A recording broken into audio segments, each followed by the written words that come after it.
Hypothesis 3. That one should not cause scandal through deeds performed without a blessing. What the term scandal means, that one should not be scandalized, and that one should heal those who are scandalized. A. From the Gerontikon. 1.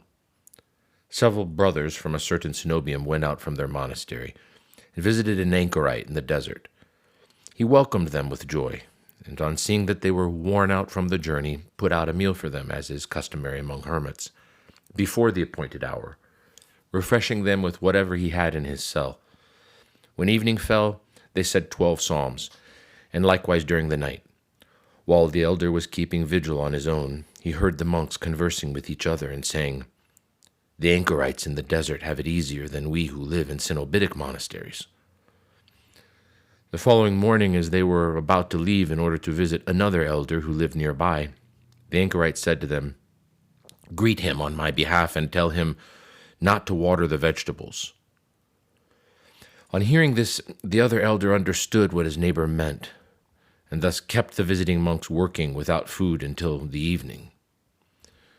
When the day had drawn to a close, he held a lengthy service and then said to them, "Let us eat now, since you are weary from your labors.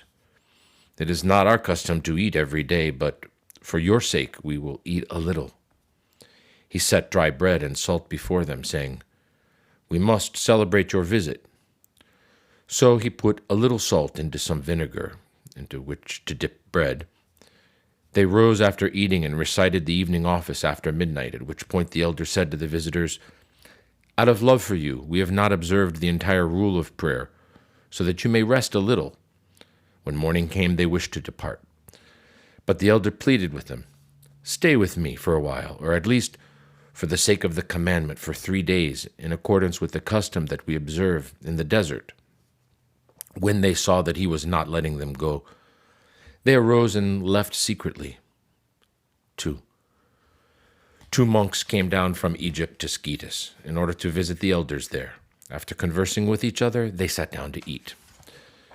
The visiting monks, seeing the residents of Scetis eating ravenously as if famished, on account of their ascetic labors, were scandalized. When the presbyter learnt of this, he wanted to put the visitors at ease, and so he proclaimed to the brethren in the church, "Fast, brothers, and intensify your ascetic efforts." Although the visitors from Egypt wanted to leave, the presbyter did not allow them to go, and so they stayed on.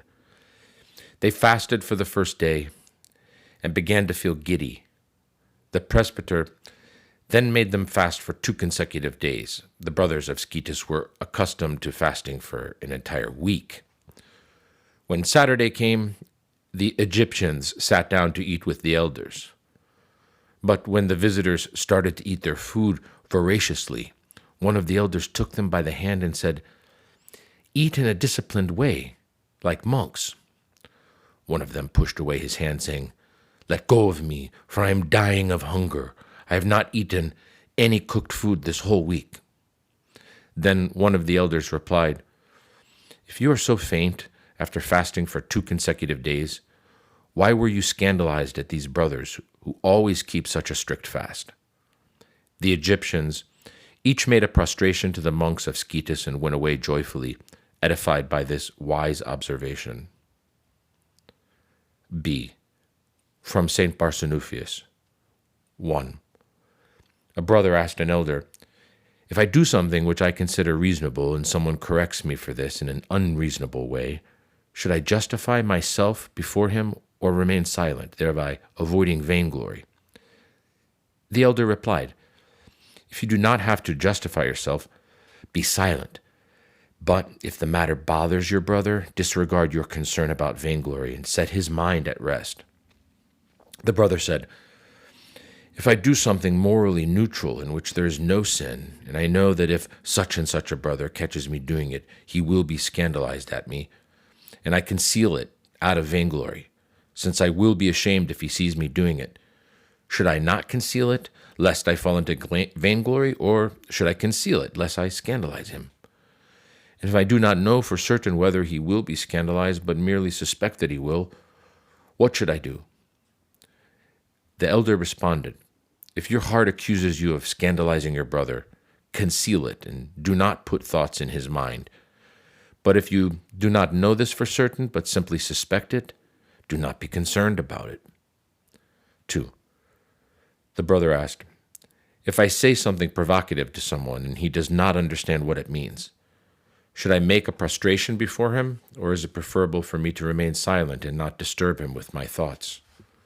The elder replied, if your brother does not realize that you provoked him with your words, be silent and do not disturb him, but hasten to make a prostration before God for what you have said.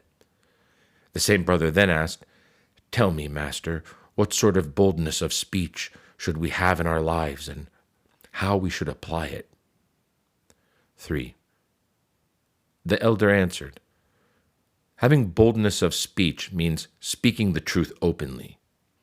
If, for example, someone needs food, clothing, or anything else, whatever, he ought to speak candidly about it to one who has the authority to provide these things. We should not exercise boldness toward just anyone, but deliberately toward those persons who can tolerate such boldness without being scandalized. 4. For he who has discernment is edified spiritually and rejoices in this boldness, but he who lacks discernment is scandalized by it. One who speaks boldly ought to use this boldness, not to satisfy some passion that vexes him, but to take care of some vital need. If therefore no one is going to be scandalized, and we are not motivated by some passion, then we may speak freely. 5. If a brother is scandalized by our frankness, then we should handle the situation with discretion and beware of scandalizing our neighbor by speaking boldly. For perhaps someone is tired from work and wants to eat earlier than the others, but another brother who hears or sees him wanting this is scandalized. Or it may happen that you ask for something which does not edify your brother spiritually. In these cases, you should address your request privately to him who has the authority to grant it, so as to keep your brother's mind from being harmed. From what I have said, we may conclude that frankness is good as long as one uses it with fear of God. 6.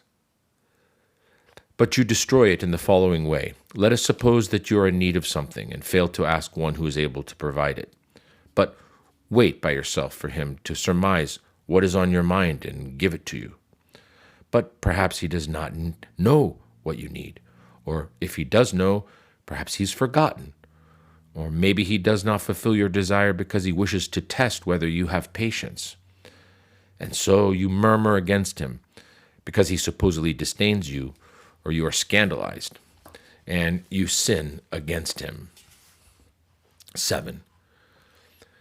But if you speak frankly and formulate your request without beating about the bush, none of this will happen. In any event, it is good for you to prepare yourself mentally beforehand, so that in case you do not receive what you're asking for, you will not be upset or scandalized or grumble. Say in your mind, if he does not give me what I asked for, either he is not in a position to offer it to me, or I am not worthy of it, or it would not benefit me, and for this reason God did not allow him to give it to me. Be careful not to lose your nerve under the influence of the aforementioned failure, so that if you again have need of something, you may freely ask him for it, preparing yourself, as I said, to remain unperturbed in the event that you are unsuccessful. 8. Likewise, if someone asks you for something that you need, tell him the truth, that you need it. If, on the other hand, you are embarrassed and deny that you need it, do not hesitate to say to the one who asked you, "Forgive me, brother, for I was stung by pride and I told you that I did not need it. On the contrary, I do need the item that you mentioned." 9. The brother then asked the elder, "If I am not certain about the disposition of the person who can grant my request and do not know whether or not he will be scandalized by such boldness on my part, what should I do?" The elder replied, "You can find out whether or not he will be scandalized by testing him. If, for example, you need something to eat, do not say to him outright, 'Give me something to eat.' But frame your request indirectly as follows. 'I am hungry,' for example, 'because I worked hard today.' When he hears you, he will certainly make himself clear, and from this you will find out whether or not he is scandalized." In response to this, the brother said, "Father, you said that for me to ask openly for what I need constitutes boldness. But how is it that when the great elder was asked by Brother John whether he could cut up fruit to eat, the former allowed him to eat only what had been given to him and not to ask for anything else? It seems that in this case the elder is deterring him from frankness." 10.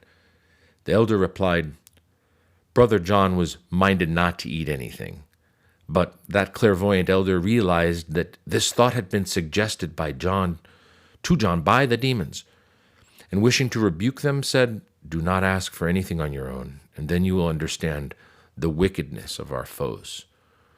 For he who now suggests to you not to eat at all will make you grumble when they offer you only a little or nothing at all.'"